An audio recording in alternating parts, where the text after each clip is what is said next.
ఇవాళ మన పాఠంలో నిన్ననేమో మనం ప్రత్యాహారాల గురించి చర్చించుకున్నాం. ఇవాళ అచ్చులు ఎన్ని విధాలు అనే విషయం మీద సూత్రాలను కూడా ఒకసారి మనం చూసుకుంటూ అన్ని రకాలైనటువంటి ఇది కూడా మీరే మొదలుపెట్టి మీరే చెప్పాలి. అవసరం అనుకుంటే ఏదైనా అనుమానం మీకు చెప్పాలని అడిగితే చెప్తాను. మరి మీరేమైనా చెప్తారా? మొదలు పెడతారా? ఎన్ని రకాలైన ఎట్లా అంటే మొదలైన తర్వాత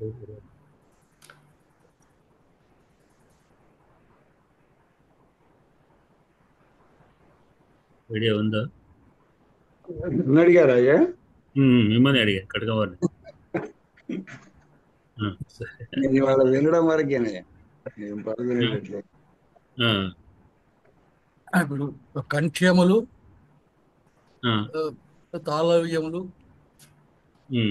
మూర్ధన్యములు అవి స్థానాలు, అవి స్థానకు సంబంధం. ఒక అచ్చు ఎన్ని రకాలుగా మారుతుంది అన్నప్పుడు దానికి సంబంధం లేదు. 18 రకాలు యొక్క స్థానాలు ఏ అచ్చు ఏ వర్ణం ఏ స్థానంలో పుట్టింది, వాటి యొక్క విధాన స్థానాలు, ఆ స్థానంలో పుట్టిన వాటిని దంత్యాలు మీరు చెప్తున్నారు. అది తర్వాత రేపటి పాఠంలో వస్తుంది. అయితే హ్రస్వము, దీర్ఘము, ప్లుతము అది అవి చెప్పాలి. అయితే అన్నిటికీ లేవు అలాగా, అన్నింటికి మూడు రకాలుగా ఉండవు. ఆ 3 18 రకాలు ఉండవు. అన్ని అవి విడివిడిగా చెప్పగలగాలి. అది అందుకోసం నేను కొద్దిగా వెనక్కు తగ్గిన. అంత నాకు తెలియదు. భద్రయ్య గారు చెప్తారు. సరిగ్గా నేను పాత ఎప్పటి నుండి ఉన్నాయి కానీ చూడడానికి సెర్చ్ చేస్తున్నాను. ఏమడిగారో కూడా.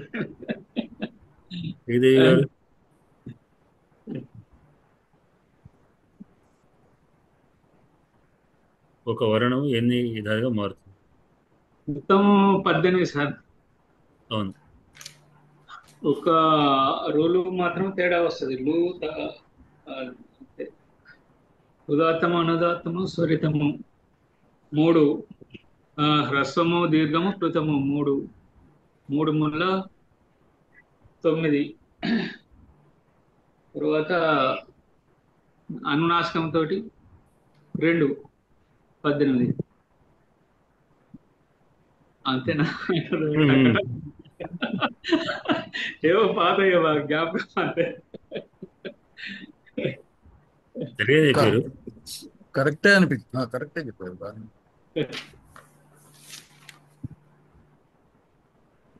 వాటి వల్ల వారు మీరు చెప్పండి. అనుమతి కోసం చూస్తాం. మనం ఏది చదివినా ఇప్పుడు ఏం చర్చించుకున్నా ఈ సూత్ర సహాయంతోనే చర్చించుకుంటాం కాబట్టి ఓకే, వారు చెప్పింది వివరం చెప్పారు. అయితే మనం పాణిని వ్యాకరణం చదువుకున్నప్పుడు ఏదైనా సూత్ర సహాయంతోనే మనం వివరించుకోవాలి.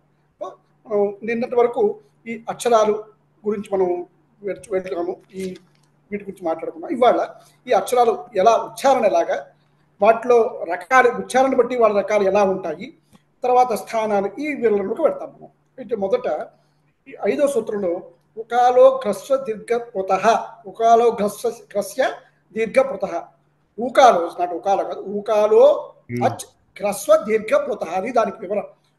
ఊకారము అంటే ఊ అనేటువంటి అక్షరానికి దాన్ని పలికేటువంటి కాలం మాత్రాన్ని బట్టి ఊ ఊ ఊ ప్లుతం. వీటిని ఏమన్నారు? హ్రస్వము, దీర్ఘము, ప్లుతము అన్నారు. ఈ అచ్చు అనమాట, ఈ ఊకారం అంటే అచ్చులకి ఇది వర్తిస్తుంది అనేటువంటిది ఈ సూత్రంలో తెలియజేస్తున్నారు. అయితే ఈ హ్రస్వము, దీర్ఘము, ప్లుతము ఏమిటి, ఏ విధంగా లెక్కదానికి అంటే, ఒక మాత్రలో పలికితే దాన్ని హ్రస్వం అని, 2 మాత్రలో పలికే దాన్ని దీర్ఘమని, 3 లేదా అంతకు మించి పలికేటువంటి దాన్ని ప్లుతము అని చెప్పని మనకి చెప్పారు. ఇక్కడ ఏకమాత్రో భవేద్ హ్రస్వో ద్విమాత్రో దీర్ఘముచ్యతే త్రిమాత్రస్తు ప్లుతోజ్ఞేయ లింగిన అర్ధమాత్రక అన్నటువంటిది వృత్తి కారిక. దీని వివరం బట్టి మనకి ఏమర్థమవుతోంది? ఒక మాత్రలో పలికితే హ్రస్వము, 2 మాత్రలో పలికితే దీర్ఘము, 2 లేదా 3 అంతకన్నా ఎక్కువ మాత్రలో పలికితే ప్లుతము, అర్థమాత్రాకరణకు పలికేది వ్యంజనము అనేటువంటిది మనకి చెప్తుంది. ఈ మాత్రలన్నీ దేనికి, ఈ ఉచ్చారణని కూడాను స్వరాలకి మాత్రమే, అంటే అచ్చులకి మాత్రమే. దాన్ని బట్టి మనకి కేవలం ఇందులో ఈ ప్రతి స్వరం కూడా అచ్చు 3 రకాలు: హ్రస్వము, దీర్ఘము, ప్లుతము. ఇక్కడ అయితే దీంతో పాటు ఇంతవరకు ఇది అయిన తర్వాత ఏమైంది, తర్వాత అక్కడికి ఇంతవరకు ఇలా ఉంది. అయితే ఇందులో అన్నిటికీ హ్రస్వము, దీర్ఘము, ప్లుతము లేవు. ఆ, ఈ, ఉ, రు ఇంతవరకు 3 ఉన్నాయి. హ్రస్వము, దీర్ఘము, ప్లుతము ఉన్నాయి. ఏవో ఐ ఔచులు మాత్రం దీర్ఘాలు, ప్లుతాలు మాత్రమే ఉన్నాయి. వాటికి హ్రస్వాలు లేవు. అలాగే లూకు కూడా దీర్ఘం లేదు, లీకి హ్రస్వము, ప్లుతము ఉంది. ఈ విధంగా కొన్నిటికి రుకారానికి మాత్రం దీర్ఘము, హ్రస్వము, దీర్ఘము, ప్లుతము ఉన్నాయి. అందుకనే మనం తర్వాత సూత్రంలో చదువుకున్నప్పుడు రూలుకి 18 + 12 ఉంటాయి. ఇది రెండో విభాగం మనం చదువుకున్నాం. మొట్టమొదటిది ఏమిటి? హ్రస్వము, దీర్ఘము, ప్లుతము. దాని తర్వాత ఇప్పుడు ఉదాత్తము, అనుదాత్తము, స్వరితము. ఇది తర్వాత సూత్రం తెలియజేస్తుంది. ఏమిటి ఇక్కడ ఈ సూత్రం ఏం చెప్తుంది? మనం ఏదైనా సరే సూత్ర ప్రకారం వెళ్ళాలనుకున్నాం కదా ఇంతకుముందు. కాబట్టి దానికి ఏమిటిది? ఉచ్చైరుదాత్త. అంటే ఈ మనం స్వరాన్ని పలికేటప్పుడు ఆ గాలి తాలు స్థానంలో కానీ ఆ ఉచ్చారణ స్థానంలో తగిలినప్పుడు, వాయువు తగిలిన తర్వాత స్వరం నిష్పన్నమయ్యేటువంటి స్థానాన్ని బట్టి ఉదాత్తము, అనుదాత్తము, స్వరితము అనేటువంటి 3 రకాలు ఉన్నాయి. ఇప్పుడు అకారం ఎక్కడ పలుకుతాం మనం? స్వరితం కంఠస్థానంలో పలుకుతాం. ఈ కంఠస్థానంలో కూడా మళ్ళీ 2 స్థానాలు ఉంటాయి, పైన, క్రింద. పైన పలికినట్టయితే అది ఉదాత్తం, పైకి స్వరం వస్తుంది. కింద పలికేదానికి అనుదాత్తము అవుతుంది.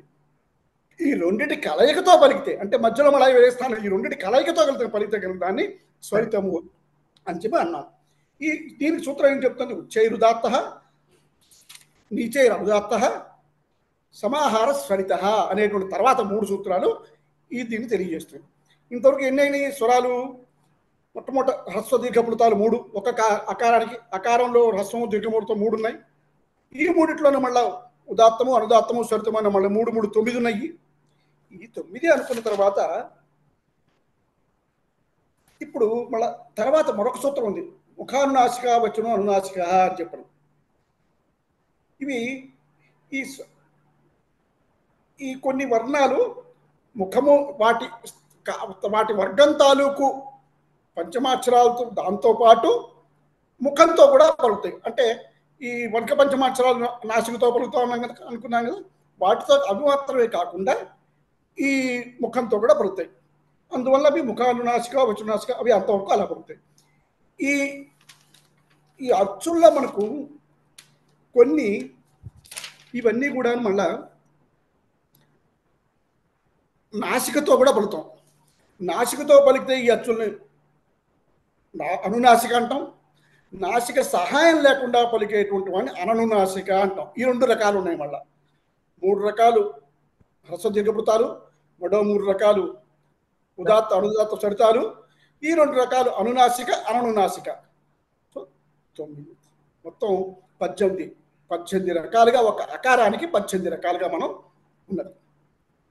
ఇందాకే అనుకున్నాం కదా మనం, అన్నిటికీ 18 రకాలు ఉండవు.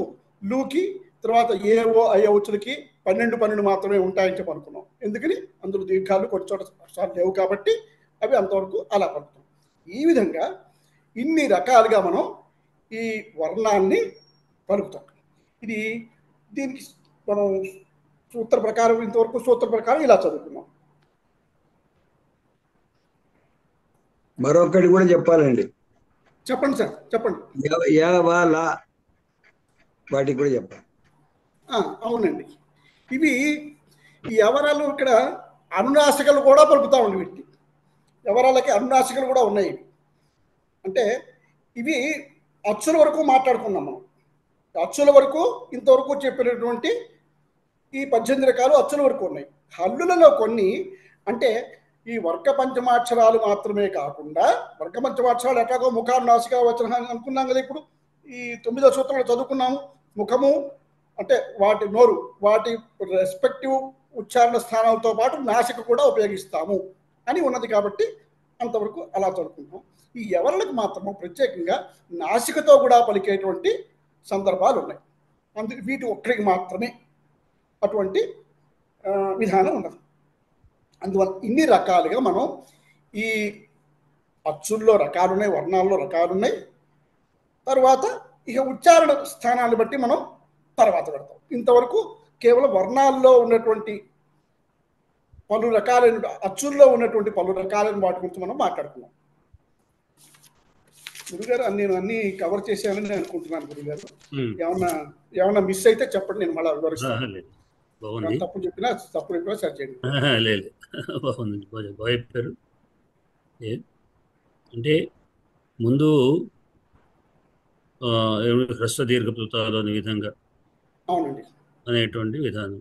ఊకాలో హ్రస్వ దీర్ఘప్లుత అని సూత్రం. ఊకాలహ అన్నారు. అక్కడ ఉకారాన్ని ఉదాహరణ తీసుకొని ఊకాలహ అంటే ఉకారం యొక్క పలికే కాలం. ఊ అని అంటే ఓ అని తీసుకున్నారు. అంటే ఏకమాత్ర భవేద్ హ్రస్వ. ఏకం అంటే మనం పలికేటువంటి హల్లులతో పాటు అచ్చులు పలుకుతాం. అచ్చుతో ఉన్నప్పుడే ఆ హల్లును పలకగలుగుతాం. అంటే ప్రతి హల్లుకు అనుబంధంగా అచ్చు ఉంటుంది. ఆ హల్లు యొక్క అచ్చు పలికేటువంటి సమయం దానికి ఎంత తీసుకోవాలని ఒక నియమం ఉన్నది. మనం దాన్ని ఎంతగా వస్తే అంత తీసుకోవడానికి వీలు లేదు. కనుక ఒక హ్రస్వమాత్ర కాలం అన్నటువంటి అచ్చును పలకాలంటే మాత్రం అంటే ఒక చిటికెన వేసే సమయం అంతే. అంతే పలకాలి. దాన్ని కొంచెం ఎక్కువ తీసుకుంటే దీర్ఘమై కూర్చుంటుంది, ఇంకా ఎక్కువ తీసుకుంటే ప్లుతం అవుతుంది. దానివల్ల ఆ పదంలో ఉన్నటువంటి అర్థం కాస్త మారిపోతుంది. మామూలుగా హ్రస్వం తీసుకునే పదాన్ని తీసుకొని మనం దీర్ఘం పలికేమనుకోండి, దానికి ఉన్నటువంటి అర్థం మారిపోతుంది. మారవచ్చు, వ్యర్థం కూడా కావచ్చు, అర్థం లేకపోవచ్చు. కనుక దానికి ఎంత పలకాలి అనేది నియమం అంతే పలకాలి, పలికేటువంటి విధానంలో ఉంది. కనుక హ్రస్వమాత్ర కాలం దానికి ఏకమాత్ర కాలం అన్నారు. ద్విమాత్ర కాలము దీర్ఘం. అన్నప్పుడు రెండు మాత్ర కాలంలో రెండు చిటికెన వేసే సమయంలో అని అంటాం. అంతే. ఎక్కువ తీసుకోవడానికి వీల్లేదు. త్రిమాత్రం 3 నుంచి ఇంక ఎన్నైనా తీసుకోవాలి. ఇక 3 నుంచి ఎంత తీసుకున్నా అది ప్లుతం అని అన్నారు. అంటే 3 విభాగాలు చేశారు. అన్నప్పుడు 3, 4, 5 ఎన్ని తీసుకున్నా అది ప్లుతం కింద. ప్లుతం ఎప్పుడు తీసుకుంటాం అంటే మనం పిలిచేటప్పుడు దూరాద్ధూతేచ అని అక్కడ చెప్పుకున్నాం. దూరంగా ఉండేవాడిని పిలిచే సమయంలో ప్లుతం వాడవచ్చు అని. అంటే ప్లుతం అప్పుడే వాడనేమో లేదు, అప్పుడు కూడా వాడవచ్చు అని. అప్పుడు వాడవచ్చు అని. కేవలం దానికి ఇంకేదైనా దేనికేమైనా ఉండవచ్చు. అర్థాల్లో ఉన్నప్పుడు వేదంలో కూడా వాటిలో కూడా అన్న చోట వస్తుంది ప్లుతం అనేది. కనుక ప్లుతంకు సమయం 3 మాత్రాకాలం. అంటే అచ్చు ఏకమాత్రాకాలం, ద్విమాత్రాకాలం, త్రిమాత్రకాలం అనేటువంటి హ్రస్వ దీర్ఘ ప్లుతాలు అని 3 విధాలుగా చెప్పవచ్చు. అయితే హల్లు కేవలం అర్ధమాత్రకాలం అన్నప్పుడు కవులు మనకు అని చెప్పే లోపలే అనుబంధంగా ఇంకొక అచ్చు వస్తుంది. అది కలుపుకొని మళ్ళీ కానిటువంటి ఏకమాత్రకాలం అవుతుంది. అచ్చు లేని హల్లుని హల్లుని పలికేటప్పుడు మాత్రం అర్ధమాత్ర కాలమే తీసుకోవాలి. అంతే. అచ్చుతో కూడినప్పుడు ఏకమాత్ర, ద్విమాత్ర, త్రిమాత్ర అది ఇందాక అనుకున్న దాని ప్రకారం వస్తుంది. అంతే. కనుక ఆ అర్ధమాత్ర కాలం అయితే ఇవి అచ్చులు 18 రకాలు అన్నాను. దాంట్లో 3 రకాలు ముందు చెప్పిన తర్వాత ఇంకొక 3 రకాలు మళ్ళీ వేరే చెప్తాను. ఉచ్చైరుదాత్త, నీచైరనుదాత్త, సమాహారస్వరిత అని 3 రకాలు. ఉచ్చైరుదాత్త అంటే మనం పలికేటప్పుడు తాళవ్య స్థానాలు మీద ఉంటాయి, నాలుక కేంద్ర స్థానాలు లేవు, మీదనే స్థానాలుగా చెప్తున్నాం మనం పలికేటప్పుడు. ఈ స్థానాల్లో మీద పలికేటప్పుడు వాయువుని ఎక్కువ ప్రెస్ చేస్తూ టాకెడతీతం వచ్చేటువంటి విధానంలో గట్టిగా పలికితే అది ఉదాత్త స్వరం అంటాం. దాన్ని మనం మీదికి ఉదాత్తం అని చెప్తుంటాం. అంటే మనం పలికేటప్పుడు సహనా ఓదు ఉన్నప్పుడు మీ ఉకారం వస్తుంది, మీదికి వస్తుంది. వేదంలో స్పష్టంగా చూపిస్తారు. మనం పలికే పలుకులో భాషలో కూడా ఉంది. మనం పలుకుతున్నప్పుడు కూడా ఎదుటివాడిని పిలిచేయడం మాట్లాడేటప్పుడు దాని బంధంగానే ఈ ఉదాత్త స్వరతాన్ని బట్టి అర్థాలు మారిపోతాయి. పిలిచేటువంటి అమ్మ శబ్దం ఉంది.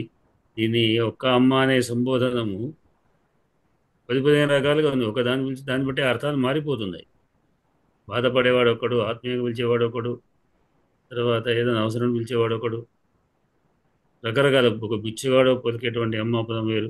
ఇవి అవే అక్షరాలు అవే అయినప్పటికీ కూడా అర్థాలు ఎందుకు మారిపోతున్నాయి అని అంటే అక్కడ ఉన్నటువంటి ఉదాత్త స్వరితాలను బట్టి మారిపోతున్నాయి. అట్లా ప్రతి దాంట్లో కూడా అర్థం ఇది కూడా చెప్పుకుందాం. ఏంటంటే వాడు కోర్టులో ఉన్నాడ, ఈ భగవద్గీత ప్రమాణం చేసి చెప్పాలంటే గీతని ప్రమాణం చేసి చెప్తాను అన్నాడు. చెప్తాను అంటే చెప్తానంటే చెప్తానా చెప్తాను అన్నాడు. అన్నట్టుగా ఆ స్వరాలు మారేసి అర్థం అంటే చెప్తాను అనేది చెప్పను అర్థం వచ్చినవాడు. ఇట్లాంటి కొన్ని విధంగా మారుతుంటాయి కనుక కింద వలికితే మామూలుకి వస్తే అది అనుదాత్తం అని మామూలుగా రెండిటి సమాహారం మామూలు మధ్యలో చెప్పేటువంటిది స్వరితం అని చెప్పి ఈ విధంగా 3 రకాలు చెప్పుకున్నాం. ఉదాత్త స్వరితాలని. అయితే ఈ అంటే ప్రతి హ్రస్వం 3 రకాలు, దీర్ఘం 3 రకాలు, ప్లుతం 3 రకాలు, మొత్తం 9 రకాలు అయింది. 9 అయినాక మళ్ళీ 2 రకాలు ఏమిటి ముఖనాసిక వచనో నాసిక అని ముఖసహితయ నాసికయ ఉచ్చార్యమాణ ఆవరణ అనాసికం జ్ఞాస్యాదని. అంటే మామూలుగా ఆ అనేది ముఖంలో పలుకుతున్నాం. ముఖం అంటే నోరు అని అర్థం. నోటి ద్వారా పలుకుతున్నాం. నోటితో పలుకున్నప్పటికి కూడా ముఖ సహితయ నాసికను కూడా సహాయం తీసుకున్న ప్రతి దీంట్లో మనం చెప్పేటువంటి అనునాసికలు అవి అవసరం లేదు. ఏదైనా అనుస్వరాలు అనునాసికలు ఏవి మనం పంచమాక్షర విషయం కాదు ఇక్కడ. పంచమాక్షర సంబంధం పంచమాక్షరాలు వేరు. ఇవి ప్రతి అకారం వికారం ప్రతిదీ కూడా ముక్కుతో పలికేది, ముక్కుతో పలకంది. ఈ అన్నప్పుడు కూడా ముక్కుతో పలికినప్పుడు ఒకటి వస్తుంది, పలకకుండా మామూలుగా పలికేది ఒకటి.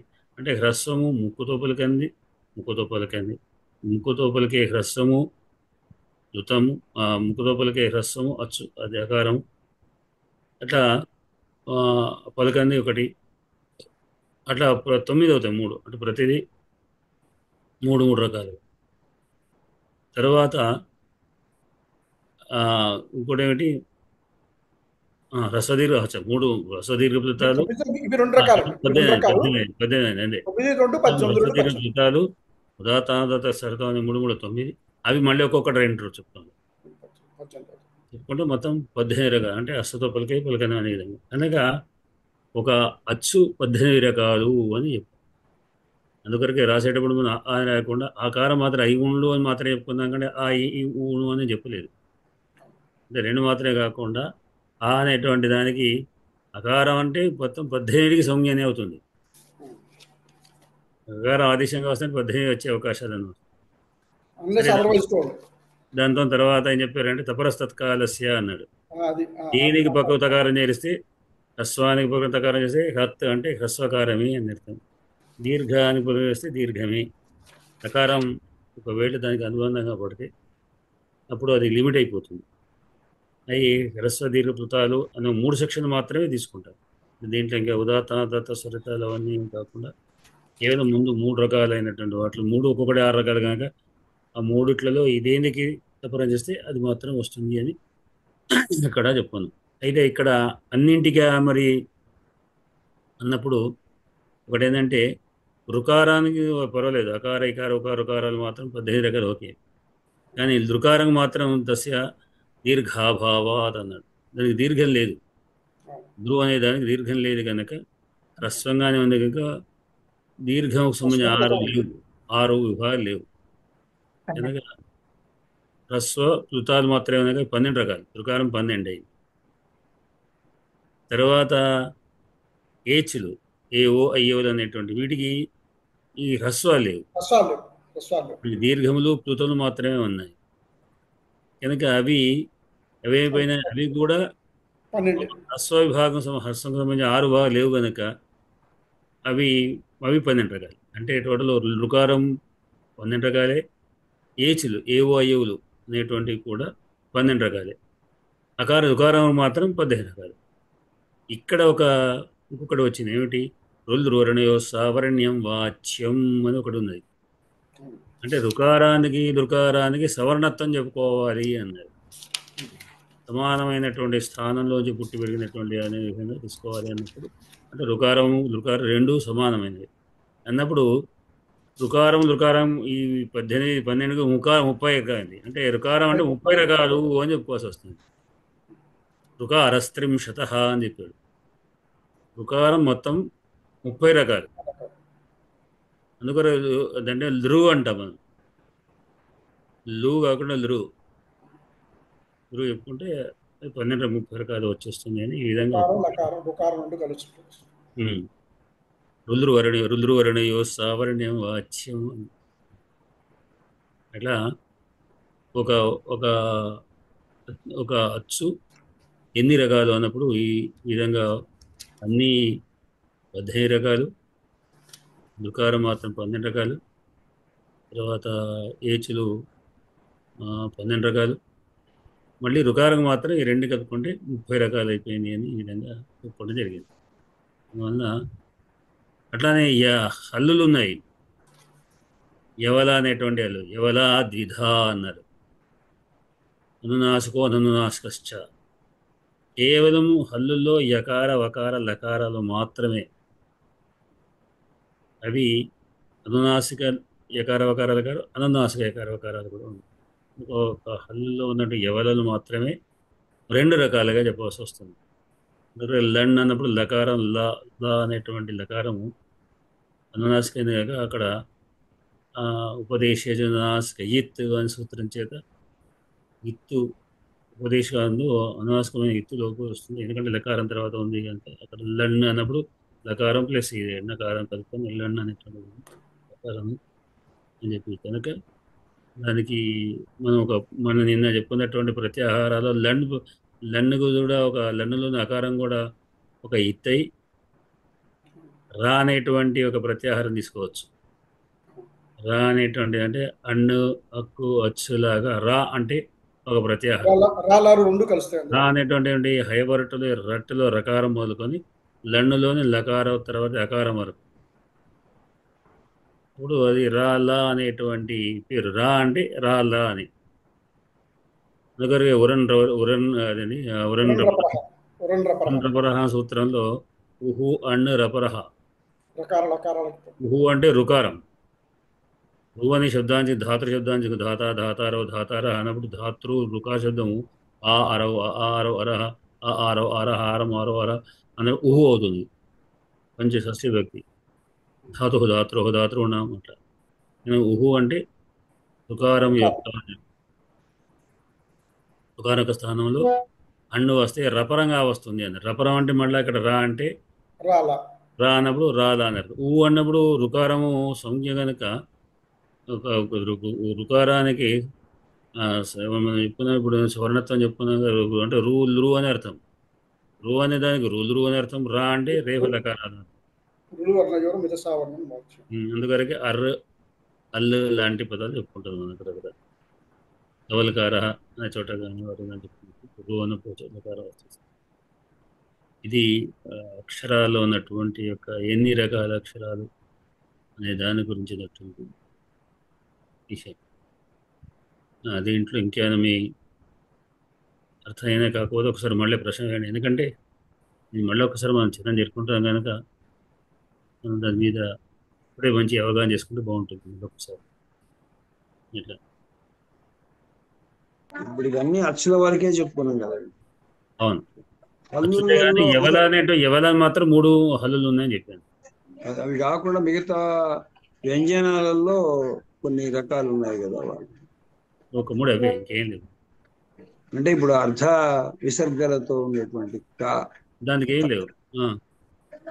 అర్ధ విసర్గలతో ఉన్నటువంటి ఫ, అవి స్థానాలు.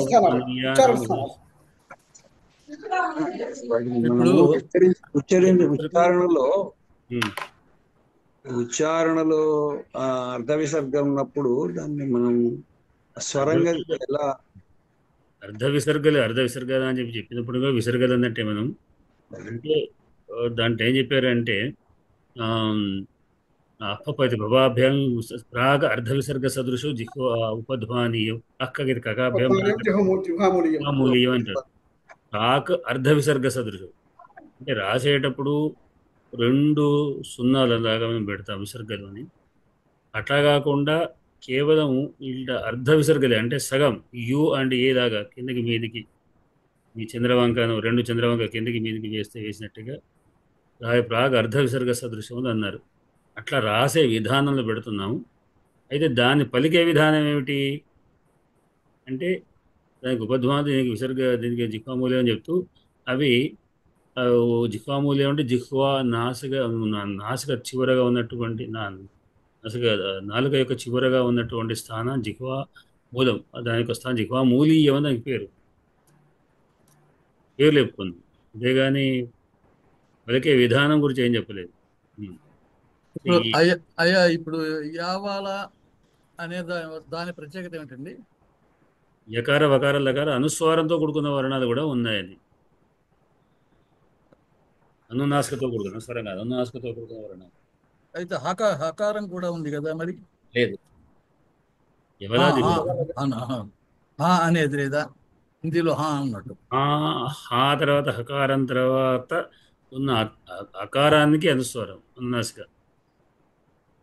అన్నప్పుడు మన హకారం తర్వాత వెంబడి మనం అనుస్వారంతో కూడుకున్నటువంటి అనునాసికతో కూడుకున్నటువంటి అకారాన్ని కలుపుతున్నాం. అంటే అక్కడ అకారమే అనునాసిక అయిన అకారమే కానీ హకారం కాదు ప్రధానం.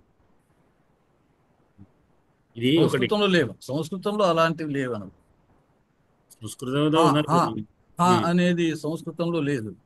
సంస్కృతంలో అలాంటి ఉచ్చారణ ఏవి రావచ్చు. మనకు వస్తాయి ఇక్కడ స్వరసంధిలో దీంట్లో అలసంధిలో ప్రకరణలు వస్తుంటాయి.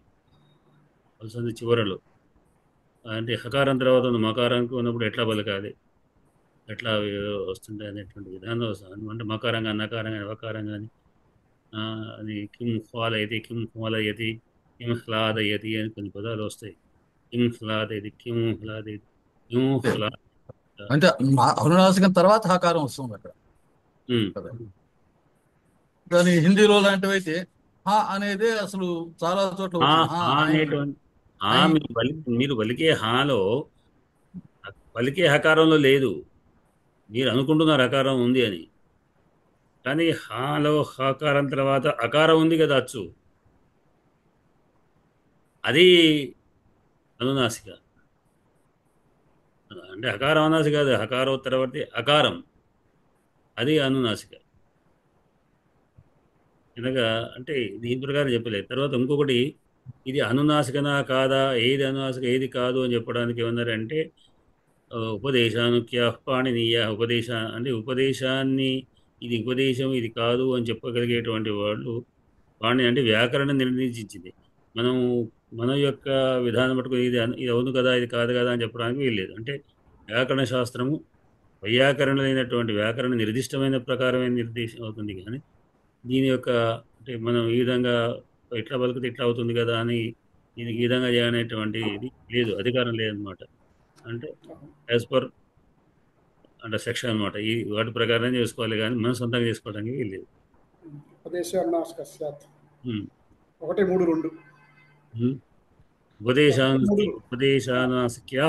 ఉపదేశానునాసిక్యా పాణినీయా అని ఉన్నది. ఉపదేశ అనునాసిక్యులు, అనునాసిక విషయంలో కూడా ఉపదేశమైనటువంటి అనునాసిక విషయంలో పాణినీయుల యొక్క, పాణిని అంటే పాణిని మహర్షి అనుబంధంగా ఉన్నట్టు వ్యాకరణ పండితులు ఏదైతే నిర్దేశించారో అదే అనునాసికం. కానీ మనకు అనునాసికంలాగా అనిపించదు. దండలో మనకు అనిపిస్తాయి కదా అంటే మనం అనిపించరు కొరకు కాదు, వాళ్ళు చెప్పారు మనం ఒప్పుకోసింది. అంటే మనకు అనిపించవచ్చు, అనిపించకపోవచ్చు అని మనకు వ్యాకరణ కూడా వస్తుంది. ఉపదేశానుస్క్య పళ్ళను సూత్రస్థ మధ్యలో వచ్చిన ఇక్కడే మనం మొదట్లోనే ఉంటుంది. ఈ నిన్నటి పాఠంలోనే వస్తుంది ఉపదేశాలు. 1, 3, 2 అండి సూత్రం అది. 1, 3, 3 హలంత్యం ఉమ్. 1, 3, 2 ఇది ఉపదేశే అనుశాసిక ఇత్ అక్కడ అందులో చెప్తారు. ఉపదేశే అనుశాసిక.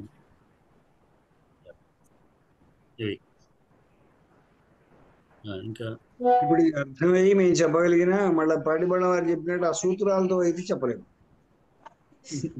ముందర పెట్టుకోండి. చాలా సూత్రాలు బట్టి పట్టండి. ఇప్పుడు అన్ని తెలిసిన, అందుకే నేను ముందే ధైర్యం చేయని కారణం అది. బట్టి పట్టనక్కర్లేదు సార్, మనం ఏం బట్టి పట్టలేదు. ముందర పెట్టుకోండి, ఒకసారి చూడండి. అందరూ పెట్టుకొని చెప్పవచ్చు. అది ఎందుకంటే ప్రతి అచ్చు దాని యొక్క ఉదాత్త అనుదాత్త స్వరితంలో 3 భాగాలు.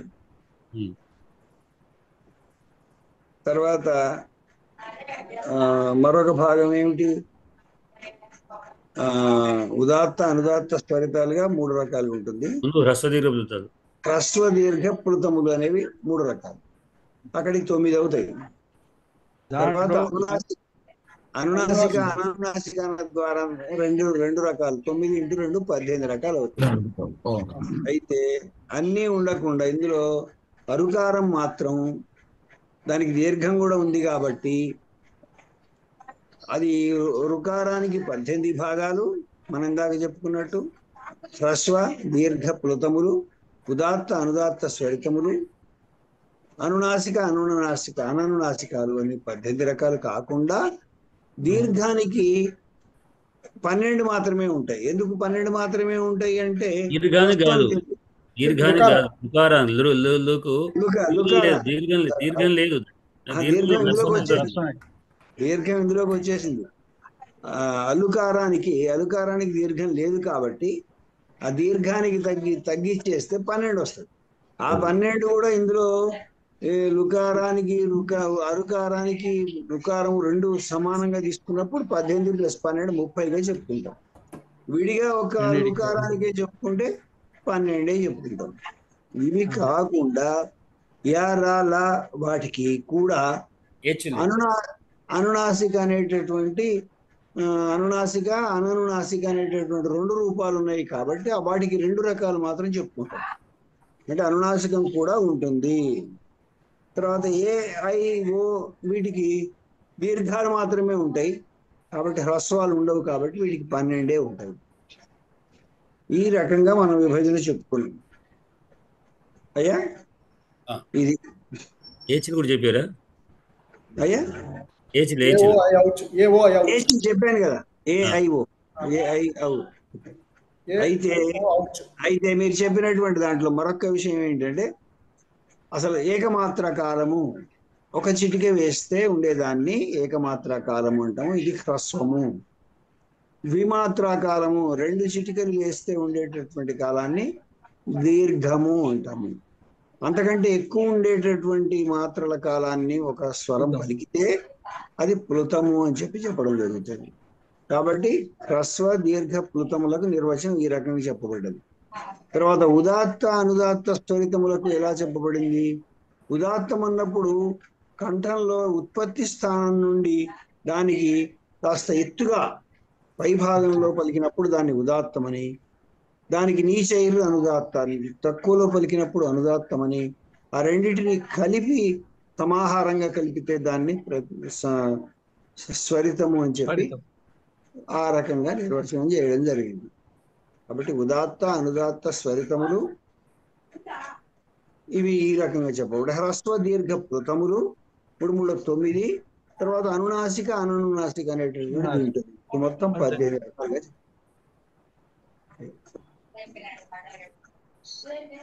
జనకొండ వారు ఉన్న అనుమానం అయిందా? చదువుతారా మరి?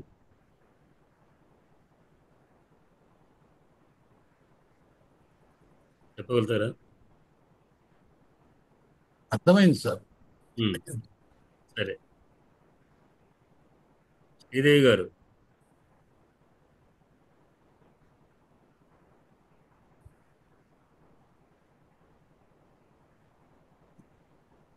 ఇంట్లో డిస్టర్బెన్స్ గా ఉంది, నేను చెప్పలేను.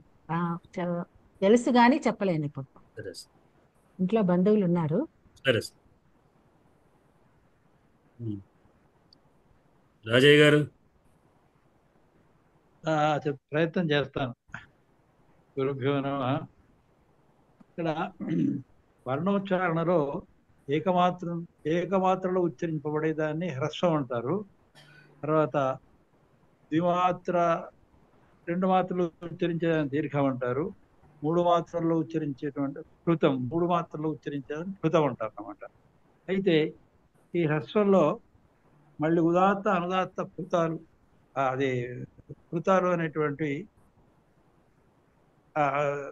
ఉదాత్త అనుదాత్త స్వరితాలు అనేటువంటివి 3 భేదాలు ఉన్నాయి. ఉదాత్త ఉన్నప్పుడు మనం దాన్ని ఉచ్చరించేటప్పుడు తాలు, ఆ వాయువు ఏదైతే ఉందో తాలు పైభాగాన్ని స్పర్శించినప్పుడు ఉదాత్తం వస్తుంది. తర్వాత వాయువు ఉచ్చరించినప్పుడు క్రింది భాగాన్ని స్పృశించినప్పుడు అనుదాత్తం వస్తుంది. తర్వాత రెండింటి యొక్క సంయోగంతో ఏర్పడేది అది స్వరితం అన్నమాట. అయితే హ్రస్వాన్ని మనం తీసుకున్నప్పుడు దీంట్లో ఉదాత్తం అని తీసుకున్నప్పుడు దాంట్లో అనునాసికము అని చెప్పి రెండు రకాలు ఉంటాయి. తర్వాత అనుదాత్తంలో తీసుకున్నప్పుడు కూడా అనునాసికం అనునాసికం అని, తర్వాత స్వరితంలో తీసుకున్నప్పుడు కూడా అనునాసికం అనునాసికం అని చెప్పి, అంటే హ్రస్వంలో 6 రకాలు, ఆ వర్ణంలో దానికి 6 రకాలు వస్తాయి హ్రస్వం తీసుకున్నప్పుడు. అట్లాగే దీర్ఘం తీసుకున్నప్పుడు కూడా అట్లాగే ఉదాత్తం తీసుకున్నప్పుడు అనునాసికము, మళ్ళీ అనుదాత్తంలో కూడా అనునాసికము, తర్వాత స్వరితంలో కూడా అనునాసికం అని చెప్పి అట్లాగే అదే దీర్ఘంలో ఉదాత్తం స్వరితంలో కూడా అట్లా అనునాసికం అని చెప్పి. తర్వాత కృతానికి వచ్చినప్పుడు కూడా ఉదాత్తంలో అనునాసికము,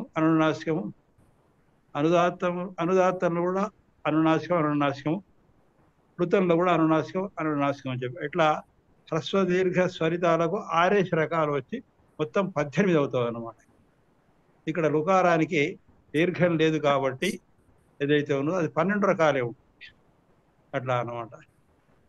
ఇంతవరకు నాకు అవగాహన అయింది. నేను దానికి ఒక చార్ట్ వేశాను, సులభంగా గ్రహించేటట్టుగా వెరీ గుడ్ చార్ట్ వేశాను. వర్ణం అని కింద వేసి హ్రస్వం దీర్ఘము 3 వేసి, హ్రస్వం కింద ఉదాత్తం అనుదాత్తం స్వరితం అని వేసి, ఉదాత్తం కింద అనునాసికము, తర్వాత అనుదాత్తం కింద కూడా అట్లా రాసి ఇట్లా చూడంగానే కనబడేటట్టు ట్రీ అది వేశాను ఒకటి అట్లా అనమాట. నేను బయట ఉన్నా కాబట్టి ఇంతవరకే నేను గ్రహించగలిగాను. ఏచ్లు కూడా 12 రకాలే. ఏజ్లు కూడా కరెక్ట్, ఏజ్లు కూడా 12 రకాలు. ఎందుకంటే హ్రస్వం ఉండదు కనుక, కేవలంగా దీర్ఘపురుతాలు ఉంటాయి కనుక. తర్వాత అంతే ఎర్రవల్ది నాకు అంత పెద్ద ఐడియా లేదు దాని గురించి. ఋత్వం కూడా 12 కదా. అయితే రూ 18 రకాలే, రుకారం 18 రకాలు. క్రూరము లాంటివి చెప్తుంటాం కదా, దీర్ఘం ఉంటుందండి. అట్లా ఋషి లుకారానికి మాత్రం దీర్ఘం లేదు కాబట్టి 12. అయితే ఇవి 2 కలుపుకుంటాం, గురువర్ణ సవర్ణత్వం అని చెప్పుకున్నాం కనుక. అంటే 2 స్నేహితాలు అనుకోండి, స్నేహబంధంగా అయినట్టు. అంటే మన ఇద్దరం బాగా చాలా రోజు ఉన్న తర్వాత ఎవరైనా కనబడితే దానికి కొండవారు కనబడలేదా, ఆయన పుస్తకం ఇస్తే మీకు ఇచ్చేస్తాం, ఇమ్మని అంటారు, నాకు ఇచ్చేస్తారు అన్నట్టు. అంటే ఒకవేళ నాకు కావాల్సిన పుస్తకం మీకు కావాల్సిన పుస్తకం నాకు కానీ ఇవ్వడం, అక్కడ ఇంకేదైనా వారికి చెప్తే వీరికి చెప్పినట్టే అనే విధంగా ఉన్నట్టుగా రుల్లురణాలకు సవర్ణ సాన్నిహిత్యం బాగా ఉంటుంది. కనుక 2 కలుపుకొని మొత్తం టోటల్ 30 రకాలుగా. అంటే వాళ్ళే సింపుల్ గా చెప్పాలంటే హ్రస్వము దీర్ఘము ప్లుతము, ఉదాత్తము అనుదాత్తము స్వరితము 3 3 9, అనునాసికము అననునాసికము 2 2 9 18. ఎక్సెప్షన్స్ ఇవి అవులు వాడికి అంటే నాగర్లిపిలో అందుకొరకే హ్రస్వం లేదు, దీర్ఘంగా పెడుతుంటారు. ఇప్పుడు మన పేర్లు ఏమైనా పిలిచినా వాడు దీర్ఘంగా పిలుస్తుంటారు. అలా విచిత్రంగా ఒకవేళ మీరు దనుకొండవారు వాళ్ళు పిలిచారు అనుకోండి, ఇది కోండవారు అంటారు వాళ్ళు అక్కడ వాళ్ళు ఎందుకంటే వాళ్ళకు రసం బలగడం రాదు, వాళ్ళకి పలకడం రాదు. తెలుగులోనే అర్థాలు ఎక్కువ ఉన్నాయి, తెలుగులో కొన్ని అర్థాలు, హిందీలో కొన్ని అర్థాలు ఎక్కువ ఉన్నాయి. నిజానికి అన్ని సంస్కృతంగా మిగతా అన్ని భాష దృష్ట్యా తెలుగే బాగా ఉంది. నాకు తెలిసిన వరకు తెలుగులోనే ఎక్కువ ఉంది. ఇన్ని అక్షరాలు బహుశా మిగిలినటువంటి నాకు తెలిసిన భాషలు ఎక్కడా కూడా లేవు. అంటే ఇంకోటి మనకు ఇవి కూడా దంత్యాలు వస్తాయి కదా, చచ్చ సకారము జ, ఇవి కూడా సంస్కృతం లేవు. మళ్ళీ 66 అక్షరాలు మనకు ఉండవు, అవి చాలా గందరగోళంగా ఉంటాయి. అవి కక్కగాలకు ఒకటే అక్షరం ఉంటది, ఒకటే అక్షరము, కక్కగాలకు ఒకటే అక్షరము. రాయడం స్క్రిప్ట్ రాయడం కానీ, సంస్కృత పదాలు తెలుగు రాయడం కానీ, వాళ్ళ భాష వాళ్ళ పొరవలే కానీ సంబంధించినటువంటి పదాలు ఇప్పుడు ఈ పదాలు సంస్కృత పదం సంబంధించి రాయాలంటే అది రాసేవాడి కష్టం, చదివేవాడి కష్టం. బాలసుబ్రహ్మణ్యం ఉంది అనుకోండి, బాలసుబ్రహ్మణ్యం కావచ్చు, పాదసుబ్రహ్మణ్యం కావచ్చు, దానికి సరే వాళ్ళ బంధం వాళ్ళకు మనం. మనకి బత్తులు ఉంటాయి తెలుగులో, వాళ్ళకి ముందర పొల్లులుండి తర్వాత అక్షరం రాస్తాం. విడివిడి రాయడం, ఇంగ్లీష్ రాసేట్టు కాదే రాయడం కూడా. పొల్లు రాసి రాసి నా రాస్తే నా ద్విత్వంలా అవుతుంది తమిళ. పాత తెలుగులో అట్లా ఉందండి, పాత తెలుగులో పరార్థం అంటే ఆ పొల్లు రాసే ఏదో తర్వాత ఉంటది. పాబావాలు మా కన్నడము ఇక్కడ కూడా ఒకటే అలాగే మారుతుంటాయి. దాన్ని మన సందర్భాన్ని బట్టి పావా వావా బావా అని మార్చుకోవాలి. ఇప్పుడు అదే అవధానంలో తళయగ వచ్చినట్టు వ్యవధానికి రాదట తెలుగు చిత్రమే అని ఒక సమస్య ఇచ్చారండి. తెలుగు రాదట చిత్రమే అంటే దానికి పరిస్థితి ఇలాగే ఉంటుంది కదా. అందుకే నేను నా పూరణ ఎలా ఇచ్చానంటే, విడువక నన్నయాది కవి విజ్ఞుల కావ్యములన్నీ నేర్చి వారడుగుల జాడలో నడిచి ఆంధ్రమునందు విశిష్ట ప్రక్రియల్ కడుగొను అతడి ఈ పగిది కంకర సంకర భాష చూడగా తడయక వచ్చినట్టు అవధానికి తెలుగురా. ఇప్పుడు అన్నీ కలిసేటప్పటికి అసలు తెలుగు పోయింది. ఇంకోటి సార్, ఇప్పుడు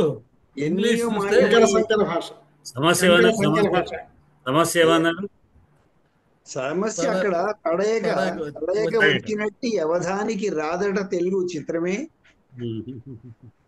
ఇప్పుడు సున్నగు పుట్టినట్టి అరసున్న శూన్యమయ్యే అని ఇచ్చారు. సున్నగు పుట్టినట్టి అరసున్న కనంబడదేవి చోద్యము అంటే నేను ఇదే సమస్యను తీసుకొని రాశాను. ప్రశ్నార్థకంగా పూరణ చేశారు కొందరు. ఎన్నియో మాయమయ్యే, చజలు ఏమయ్యే, చజాలు పోయినాయి, ఎన్నియో మాయమయ్యే చజలు ఏమయ్యే, లూరలు కానరావు, రూలు అసలు కానరాకుండా పోయినాయి. మొద్దన్నల అక్షరాస్యత శతావధి దాటగా జయనించి 20% అక్షరాస్యత రావాలి అంటే ఇవన్నీ ఉంటే కుదరదు.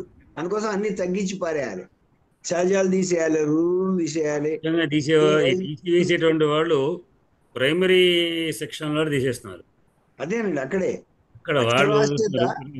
శతావధి దాటగా చెయ్యనుంచి వీటన్నిటి తొలగ చేయుటయే అభ్యుదయం అని కుంటి చేయగా సున్నకు పుట్టినట్టు అరసున్న కనంబడదేవించు. భాషను కుంటి చేస్తున్నారు, అన్నిటిని తగ్గించేసి అన్నిటిని కట్ చేసేసి అవక్కర్లేదు ఇవ్వక్కర్లేదు. పాఠశాల అనాల్సిన అవసరం ఏంది? పాఠశాల అంటే కూడా అదేగా అర్థం. అందుకోసం ఠా తీసి పారేద్దాం, పుట్టి టా పెడితే చాలు. ఇట్లా తయారైంది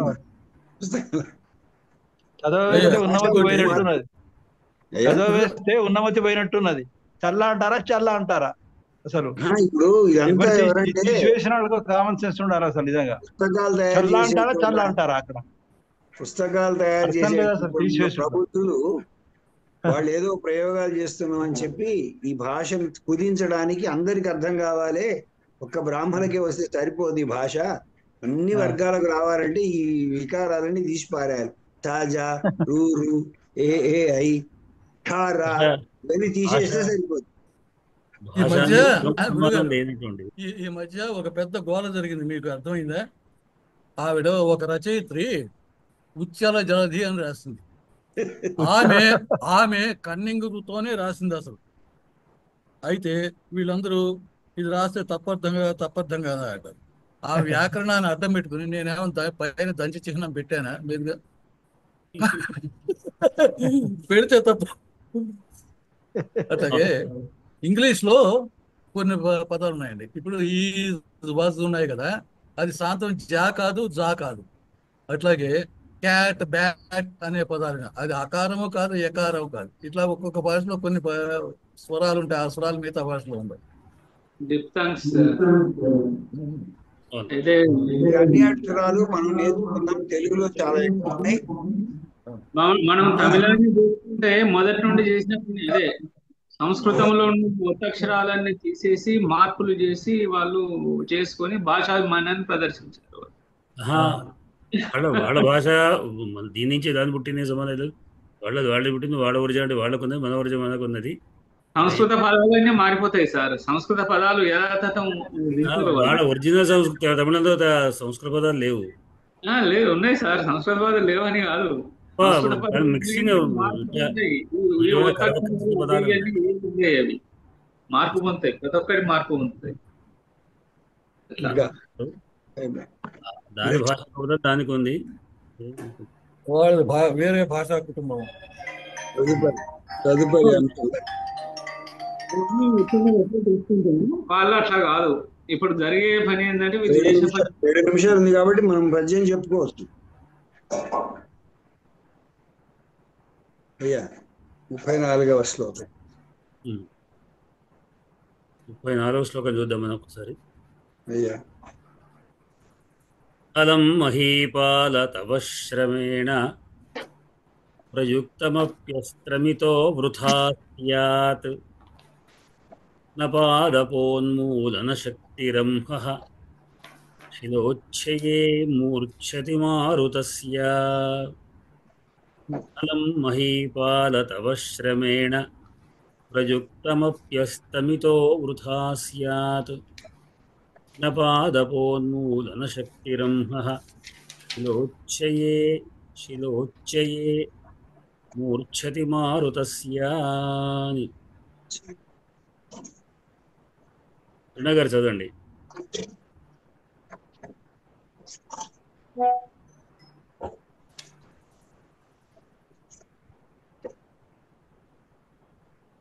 గారు సరే, భద్రే గారు చదవండి. అలం మహీపాల తవ శ్రమేణ ప్రయుక్తమప్యస్త్రమితో వృథా స్యాత్ న పాదపోన్మూలన శక్తిరంహః శిలోచ్ఛయే మూర్ఛతి మారుతస్య. అలం మహీపాల తవ శ్రమేణ ప్రయుక్తమప్యస్త్రమితో వృథా స్యాత్ న పాదపోన్మూలన శక్తిరంహః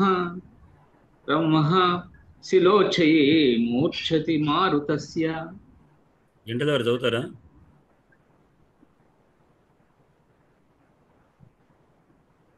అలం మహీపాల తవ శమేన ప్రయుక్తమస్యస్త్రమితో వృథా స్యాత్ న పాదంబోన్మూలన శక్తిరంహః శిలోచ్ఛయే మూర్ఛతి మారుతస్య. మారుతస్య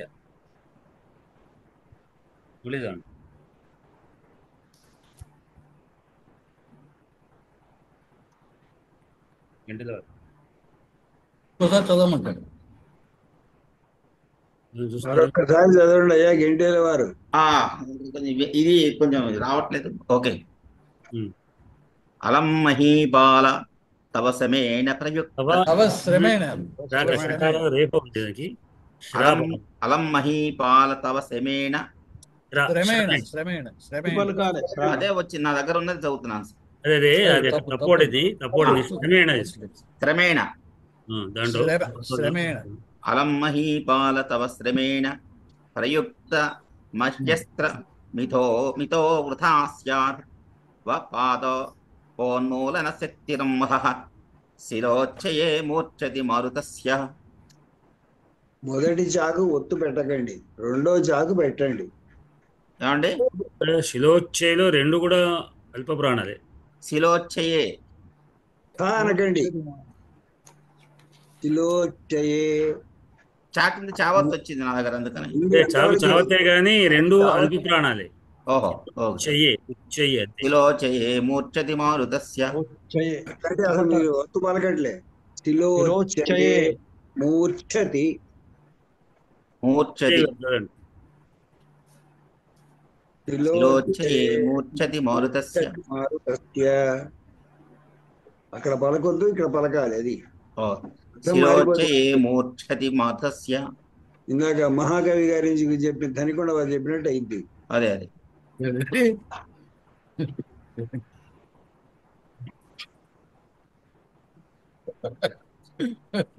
రాజయ్య గారు చదవండి, పదవి చేయండి.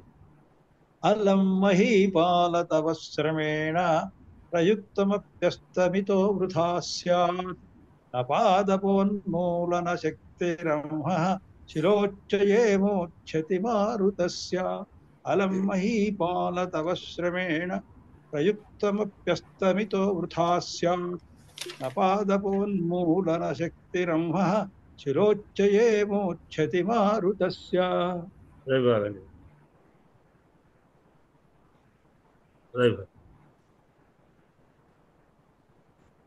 పదవి భాగం చేయండి. పదవి భాగం చేయమంటారా? అలం మహీపాల తవ శ్రమేణ ప్రయుక్తం అపి అస్త్రం తవ శ్రమేణ ప్రయుక్తం అస్త్రం అపి ప్రయుక్తం అపి అస్త్రం ఇతః వృథా స్యాత్. న పాదపోన్మూలన శక్తిరంహః శిలోచ్చయే మూర్ఛతి మారుతస్య. అస్త్రం ఇతః స్యాత్. శైలజ గారు చెప్తారా?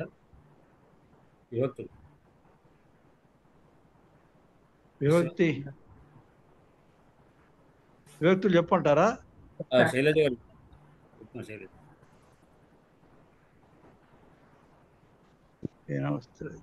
చదవమంటారు. అలం మహీపాల తవ శ్రమేణ ప్రయుక్తమప్యస్త్ర మితో వృథా స్యాత్. నపాదపోన్మూలన శక్తిరమ్హ శిలోచ్చయే మూర్ఛతి మారుతస్య. అలం మహీపాల తవ శ్రమేణ ప్రయుక్తమప్యస్త్ర మితో వృథా స్యాత్. నపాదపోన్మూలన శక్తిరమ్హ శిలోచ్చయే మూర్ఛతి మారుతస్య. అలం అవ్యయం మహీపాల మహీపాలాः. మహీపాల శబ్దः అకారాంత పుల్లింగ సంబోధన ఏకవచనాంతः. తవ తవ ते योः तां युष्माकं वः. युष्मत् शब्दः दकारांत पुल्लिंगं षष्ठे एकवचनान्तः. प्रयुक्तं युक्तं युक्ते युक्तानि. శ్రమేణ శ్రమేణ శ్రమాభ్యాం శ్రమైః.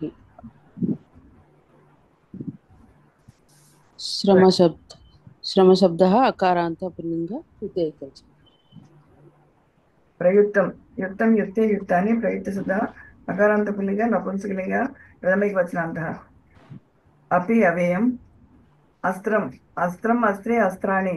अस्त्र शब्दः अकारान्तः नपुंसकलिङ्गः प्रथमैकवचनान्तः. इतः प्रत्ययं तस्मिन् प्रत्ययान्तः. वृथा अव्ययं स्यात् स्यात् स्यातां स्याः स्युः.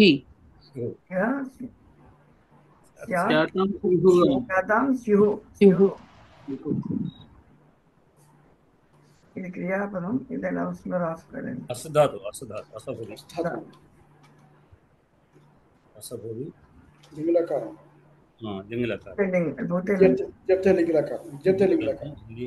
భూతే కాదు, అది ఇది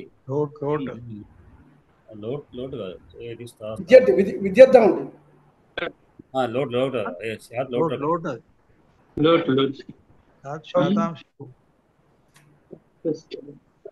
నా అవ్యయం పాదపోన్మూలన శక్తి పాదపోన్మూలన శక్తి శక్తిని శక్తిని శక్తిని శక్తిని శక్తి శబ్ద ఇకారాంత నపుంసకలింగ ప్రథమైకి వచనాంత బ్రహ్మ బ్రహ్మ బ్రహ్మ బ్రహ్మాసి బ్రహ్మాంసి బ్రహ్మ శబ్ద సకారాంత నపుంసకలింగ ప్రథమైకి వచనాంత శిలోచ్చయే శిలోచ్చయే శిలోచ్చయో శిలోచ్చయేషు శిలోచ్చయ శబ్ద అకారాంత పుల్లింగ సప్తమి ఏకవచనాంత మూర్ఛతి మూర్ఛతి క్రియాపదం మూర్ఛతి మూర్ఛత మూర్ఛంతి ఈ మూర్ఛ మోహ సముచ్ఛాయే ధాతు వర్తమాన లట్ పరస్మైపది ప్రథమ పురుష ఏకవచనాంత మారుతస్య మారుతయో మారుతానాం మారుతస్య మారుతయో మారుతానాం అకారంత పుల్లింగ షష్ఠేకవచనాంతః మరుత్ అపి మరి అంతే. దీంట్లో మనకు క్రియాపదం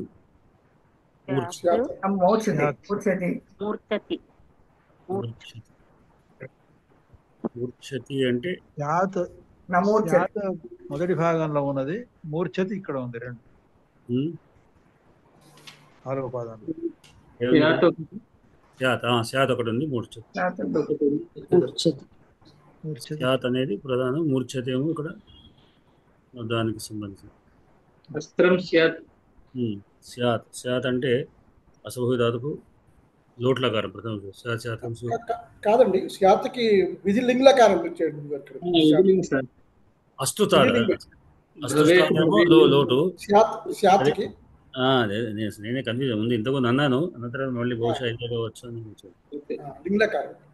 లింగ్లకారం అనుకుంటూ మళ్ళీ బహుశా మరి నేనే కన్ఫ్యూజ్ అవుతాను. శాతం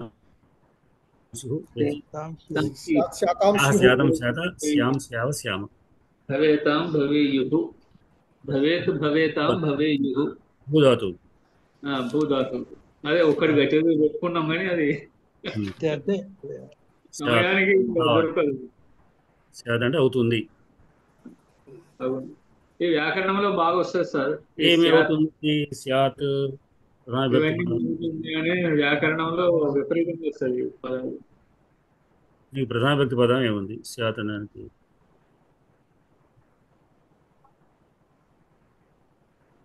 అస్త్రం అస్త్రము ఎట్లాంటిది?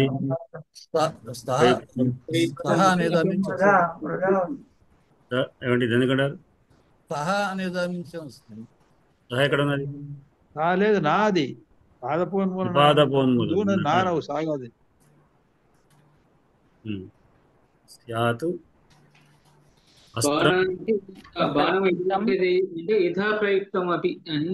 ప్రయుక్తం ప్రయుక్తం అస్త్రం ప్రయుక్తమించబడినట్టు అస్త్రం అంటే అస్త్రం ప్రయుక్తం అపి అని. ఇతహ అంటే ఈయన మీదనే అట్లా వస్తుందా సార్?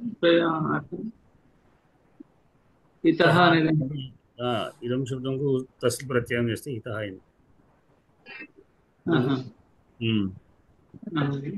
అంటే ఇటువైపు, ఇటు నుండి ఇటువైపు అని అర్థం. ఇటు అంటే నా అని ఇక్కడ దాన్ని బట్టి అర్థం చేసుకోవాలి. ప్రకృతాన్ని బట్టి అర్థం నా అనేది. వైపు అస్త్రం ప్రయోగించినప్పటికీ అని అదేమవుతుంది? ఏమవుతుంది? వృధా అవుతుంది. ప్లస్ ప్రత్యయం దేనికైంది సార్? అది ఏమన్నారు? ఇదం శబ్దం ఇదం ప్లస్ తస్ ఉంటుంది. తస్సు ప్రత్యయం చేస్తే ఇతః అతః ఇతః తతః కుతః కదా. తర్వాత అంటూ ఎందుకంటే అందుకొరకు ఏముంటుంది అది? ఈ గ్రామత కూడా అదేనా సార్? గ్రామత నుండి వచ్చింది. వాడతారు అంటే ఏది దేనికైనా వాడుకోవచ్చు మీరు. ఇది ఇతహ ఇదే గనా? ఈ ప్రత్యయమేనా? సేమ్ అదే తస్సు ప్రత్యయం దేనికైనా వాడుకోవచ్చు అంటున్నారు. వాడుకోవచ్చు. ఆహా. ప్రత్యేక నుంచి ఆ శబ్దం. వృక్షత అంటే వృక్షం నుండి, గ్రామత వృక్షత గ్రామం. గ్రామత. తవ శ్రమేణ అలం, చాలు, నీ శ్రమ చేత అలం చాలు. ఈ శ్రమ చాలు. చాలు అంటే నువ్వు శ్రమించకు అని అర్థం, వద్దు అని అర్థం. అలం అనేటువంటి దాన్ని పడతాం. అలం ప్రయోగించినప్పుడు తృతీయ వ్యక్తి ఉండాలి. దేని అవును. అది తృతీయ విధానం. అవసరం లేదు, నీ శ్రమ అవసరం లేదు. అనేటువంటి కనుక నియమం. తవ శ్రమేణ, శ్రమేణ అలం అంటే శ్రమ చేత చాలు అంటే శ్రమించకు అని అర్థం.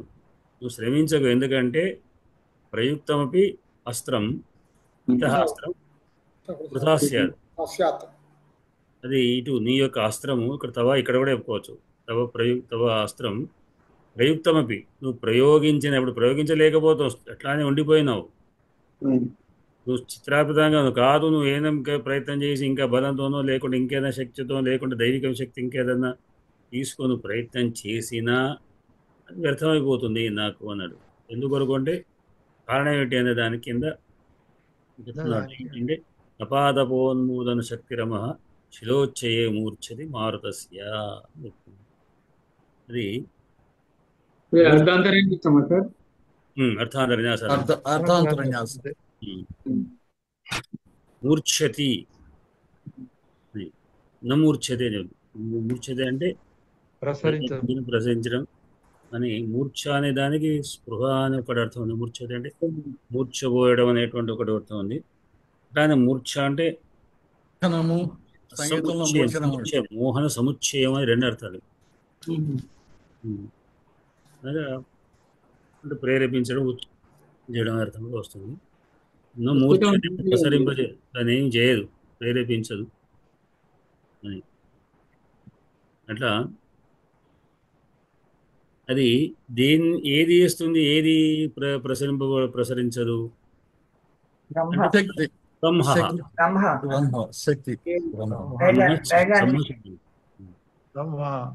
అంటే వేగం. వేగము ప్రసరించదు. అంటే వేగం దేని ఎందుకు ప్రసరించదు? శిలోచ్ఛేయం. శిలోచ్ఛేయం అంటూ పర్వతమునందు ఆ వేగం ప్రసరించదు. అంటే ఆ వేగం ఎట్లాంటిది? అది ఎరు యొక్క అంటే మారుతస్య. వాయు యొక్క వేగం పర్వతాన్ని పెకిలించలేదు, దాన్ని ఏమి చేయలేదు అని. పెకిలించదు. దేన్ని పెకిలిస్తుంది అంటే పాదపోన్మూలనస్య. అది ఇంకా ఎటువంటిది అంటే ఆ శక్తి, ఆ మారుతస్య ఏమని కూడా పాదపోన్మూల శక్తిరమః అనేది ఒకటే పదం. అది పాదపోన్మూలమైనటువంటి శక్తి కలిగినటువంటి, పాదపాన్ని ఉన్మూలనం అంటే మూలనం పైకి పెగిలించేటువంటి శక్తి కలిగినటువంటి వేగం ఎవరి యొక్క? మారుతస్య వేగ. వాయువునకు నిజానికి చెట్లనే పెగిలి, తుఫాను వస్తే చెట్లను కూడా పెగిలించి వేస్తుంది, కానీ పర్వతాన్ని ఏం చేయలేదు, పర్వతాన్ని పెకిలించదు. కానీ ఇక్కడ విచిత్రంగా ఈ మూడవ పాదంలో పెద్ద సమాసం ఉంది. పాదపోన్మూల శక్తిరమః అని ఉండి ఈ మారుతస్య చివరికి ఉన్నది. ఈ మారుతస్య మనం అన్వయం చెప్పుకునేటప్పుడు శక్తిరమ మధ్యలో మారుతస్య రమః అని చెప్పుకుంటున్నాము. అర్థానుగుణంగా కానీ రంహం అనే పదానికి మారుతస్య అని అర్థమే. మారుతము యొక్క పాదపోన్మూల శక్తి కలిగినటువంటి వేగము అని అర్థం. అట్లా మారుతస్య అన్నప్పుడు మనం అర్థంలో తెలుగులో అర్థం చేసుకొని కన్ఫ్యూజ్ అవుతామని అక్కడ రాయబడేమో, కానీ వేగం ఎట్లాంటిది అంటే పాదపోన్మూలన శక్తిరమః. మారుతస్య పాదపోన్మూలన శక్తిరమః, పెకిలించగలిగేటువంటి శక్తి కలిగినటువంటి వేగము. శిలోచ్ఛేరమూర్ఛతి. ఇది నీ శక్తి ఏంటంటే చెట్లను పెకిలించే వాయువు వంటిదే, కానీ పర్వతాన్ని పెకిలించే శక్తి లేనటువంటిది అని. అంతే, నీ శక్తి అంతవరకే కనుక నువ్వు నన్ను ఏమీ చేయలేవు అని. దానికి ఒక దైవికమైనటువంటి సింహానికి దైవికమైన శక్తి ఉంది. అందుకొరకే మానవ భాషలో మాట్లాడగలుగుతున్నది. మానవ భాష మాట్లాడుతున్నది, తర్వాత ఆవు మీద కూడా తను జరుగుతుంది మన చిత్రార్పితారంభ వివాదస్తే అనే విధంగా మార్చడానికి కారణం ఏంటంటే సింహం యొక్క శక్తి, సింహం యొక్క దైవికమైనటువంటి అనుభవాన్ని అతడు అట్లానే స్థిరంగా ఉండిపోయినాడు. అందుకే నీవు దైవిక శక్తి నాయను నువ్వేం చేస్తావు, నువ్వేం చేయలేవు అని సింహం యొక్క మాట ఇది. నీ శక్తి కేవలంగా మామూలు వైరుల మీద పనిచేస్తేమో కానీ నాటువంటి వాళ్ళ మీద పనిచేయదు అని చెప్తున్నాను అన్నమాట. పర్వతాలు రాదు కదా అన్నట్టు. అదే పర్వతం మీద నీ చెట్లను పెగిలించేటువంటి యొక్క గాలి యొక్క వేగం వడిటువంటిది పర్వతాల మీద ఎట్లా పనిచేయదు నా మీద కూడా పనిచేయదు, మామూలు చెప్తున్నాను. బయట పని చేస్తుంది కానీ నా మీద పని చేయదు. అదే చెప్పేది అంటే చాలా విశిష్టమైన శక్తి, దాన్ని అర్థం చేసుకో అని అర్థం. దీంట్లో అందులు ఉన్నాయా? ఉన్నాయి సార్. అభ్యస్త్రం ఉంది గురు. తర్వాత జడాదేశంతి పాదప ఉన్మూలన గుణసంధి, ఇది కూడా గుణసంధి. శిలా వచ్చే శిలోచ్చే గుణసంధి. అందులో చుత్వం కూడా ఉంది, ఉత్తు చెయ్యే ఉంది కదా. ఉచ్చయే ఉచ్చయే శిలా ఉచ్చే శిలోచ్చే అది గుణసంధి. అది చుత్త సంధి. ఉచ్చే చోట శిలా ప్లేస్ వచ్చే గుణసంధి. శిలోచ్చే పాదోన్మూలన పాదపోన్మూలన రెండు గుణసంధులు. శిల తర్వాత ఉచ్చయే ఉంది కదా, ఉత్తు చెయ్యే, ఉత్తు ప్లస్ చెయ్యే ఇది అలసంది కదా. చుత్త సంధి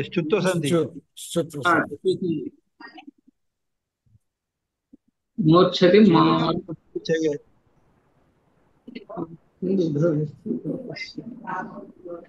శిలా ప్లస్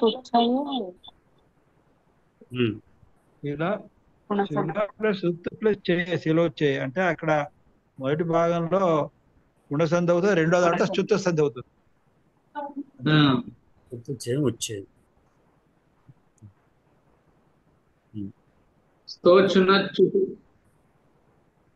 అంతే కదా సార్. సకార థకారాలకు షకార చకారాలు వస్తాయి, చుహు షకార చకారాలు వస్తాయి. సరే, ఇంకేమైనా విశేషమైన భావం ఉందా కటకవారు? కటకవారు చెప్పాలి. 4వ పాదంలో కర్త మార్తస్య చివరికి పోయిండు. మూర్ఛతికి వ్యతిరేకం చెప్పే పాదం 3వ పాదంలో, నా అనేది 3వ పాదంలో మొదట వచ్చింది. ఇట్లా ఎందుకు పెట్టిండు? సంస్కృత పద్ధతి అది. సంస్కృతంలో రాసే పద్ధతి అది. ప్రతి పదంలో ఇన్ఫ్లెక్టివ్ లాంగ్వేజ్ అంటారు. దాంట్లో ఆ పదంతోనే అక్కడ వచనము లింగము అన్ని ఉంటాయి. అందుకోసం ఎక్కడ పెట్టినా గానీ అది సరిపోతుంది అన్నమాట. మన తెలుగులో అట్లా సరిపోదు అంటారు వాళ్ళ ఛందస్సుకు అనుకూలంగా ఏమైనా ఎక్కడ పెట్టినా సరిపోతుంది. అంటే భావం అదే. మహా పాదపాలను ఉన్మూలనం పెగిలించేటువంటి శక్తి, వేగం కలిగి ఆ శక్తి కలిగినటువంటి వేగము నా లేదు. ఎవరిది ఎక్కడ అంటే శిలో చేయందు, మూర్ఛతి ప్రసరించదు అంటే శిలో చేయ మొత్తం ప్రసరించదు. ఎవరిది అంటే మార్తస్య నా మూర్ఛతికి ముందు నా పెట్టుకోవాలి, అది నాతో కలిసి వస్తుంది మూర్ఛతి. అట్లా శిలో నా మూర్ఛ ఇది నా ఇక్కడ నేను చెప్తున్నా. అది నా అనేది అక్కడనే అర్థమైతే మూర్ఛతి పెట్టుకున్నప్పుడు అన్వయం దాన్ని మళ్ళీ అన్వయం కింద చేశాడు. అది ఇది పద్యంలో రాసే పద్ధతి అట్లా ఉంటుంది. అది తెలుగులో ఆర్డర్ కుదరదు, తెలుగులో ఇది సంస్కృతంలోనే కుదురుతుంది అంతే. అది కూడా ఉంటుందండి. అది అట్లా మా చెప్పచ్చు కానీ కూడా పద్యాల్లో కూడా ఆర్డర్ వచనంలో చెప్పినట్టు స్ట్రైట్ ఆర్డర్ అది తెలుగు పద్యాల్లో జనరలైజ్ చేయడానికి వీళ్ళే తెలుగులో అర్థాలు మారుతాయి అట్లా చేస్తే. కాదు అది అని అనొచ్చు, అది కాదు అనొచ్చు, రెండు రకాల అనొచ్చు. పద్యం పొయిటిక్ స్టైల్లో అది మామూలే, నవలలో కూడా మామూలే. ఇప్పుడు వచ్చాడు సుబ్బారావు అని రాస్తాడు నవల్లో కూడా. సుబ్బారావు వచ్చాడు అని రాడు, వచ్చాడు సుబ్బారావు అని రాస్తాడు నవల్లో. చెప్తారు చెప్పండి కడకమారు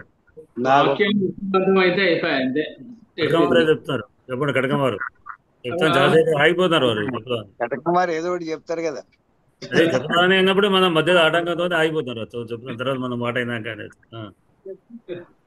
కాళిదాస్ గారు నాకు పూనుతారు, అందుకోసం నేను ఏదో ఒకటి చెప్తుంటా. అది కాళిదాస్ చెప్పాడా, కాళిదాస్ కవిత్వం కొంత నా పైత్యం కొంత అనేది సూత్రం మొదటి నుంచి ఉన్నదే.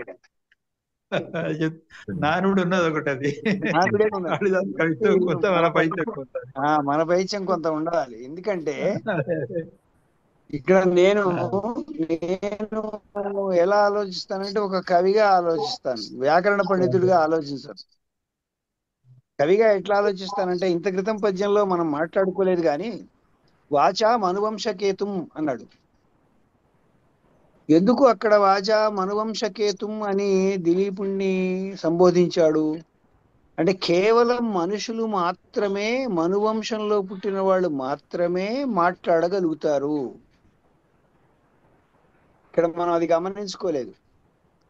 మనువంశకేతు, మనువంశంలో కూడా కేతువు లాంటి వాడు, పతాకం లాంటి వాడు. అయ్యా నువ్వు చక్కగా మాట్లాడగలుగుతావు, అలాంటి నీతో నేను మాట్లాడుతున్నాను.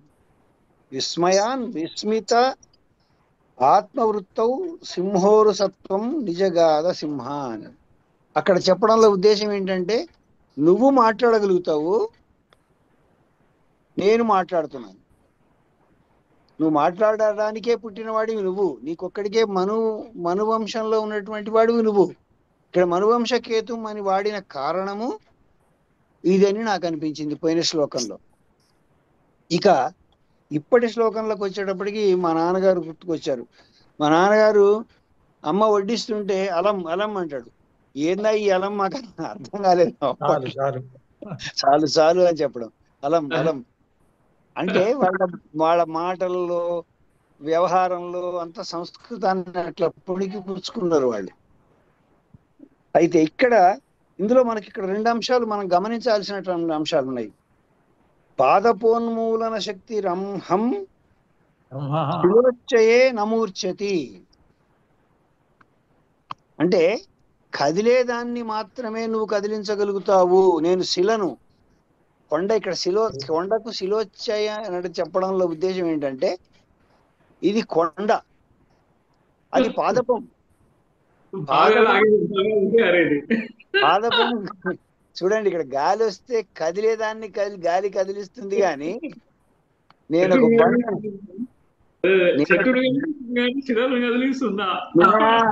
అది శిలను కదిలించలేదు కదా. శిలోచ్చయ అనడంలో శిలల్లో ఉచ్చమైనటువంటి కొండను నేను. కాబట్టి కొండను నువ్వు ఎక్కడ దేని కదిలించగలుగుతావు? పాదపం మాత్రం.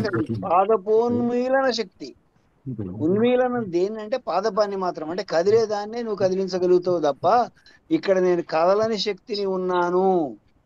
చూడండి, ఒక్క పదం వాడడంలో కాళిదాసు గారు ఎంత గొప్పగా వాడారనేది మనం అర్థం చేసుకోవాలి. ప్రతి శ్లోకాన్ని ఇట్లా చదవాలని నా ఉద్దేశం అండి. సరే, నేను ముందే చెప్పిన కదా మన పైచ్యమే అనుకోండి.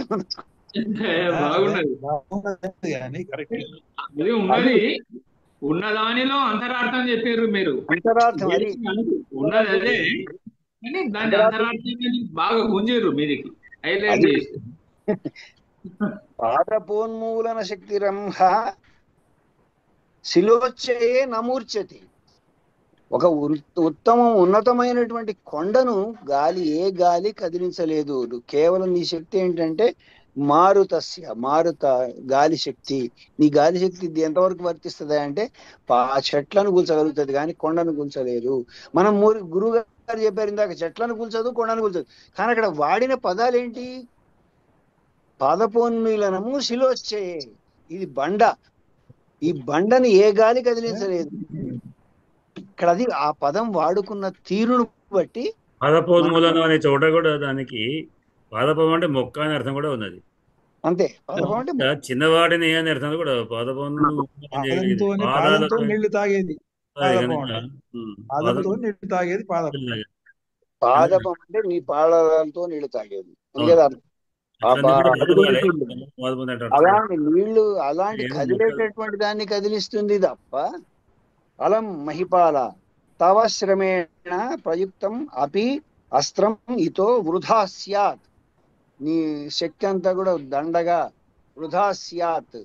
ఎలాంటిది అంటే శ్రమేణ ప్రయుక్తం అపి, శ్రమతో నువ్వు ప్రయత్నం చేసినప్పటికి కూడా అస్త్రం ఇతః వృధా, ఇక్కడ ఈ సందర్భంలో నా మీద వృధా స్యాత్, నీ పని చేయదు అని చెప్పడానికి కింద అర్థాంతరన్యాసంగా ఎలాగంటే అని ఒక చక్కటి ఉపమానంతో చెప్పడం జరిగింది అయ్యా. ధన్యవాదాలు. ధన్యవాదాలు. రాత్రి చాలాసేపు అయింది. ప్రజాపేదానికి శివరాత్రి. ధన్యవాదాలు.